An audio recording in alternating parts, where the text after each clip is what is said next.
Hello everyone. In this video, we will guide you how you can download your entire buyer or supplier list from TranZact in Excel.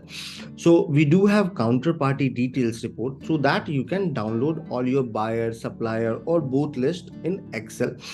First of all, you need to go in reports module. On your left hand side, you will see reports module. Please click on this. Now, here in reports module, you can use the search report option, or you can just scroll down and then after check for that report. Please look for counterparty details report. I'm searching it. So it's counterparty details report. So please check. Here I got counterparty details report in most use, or you can check it in general section. Click on this. Now here it will ask that you want to generate the report for your buyer, for supplier, for both or all. So here I will select with all. Click on generate report.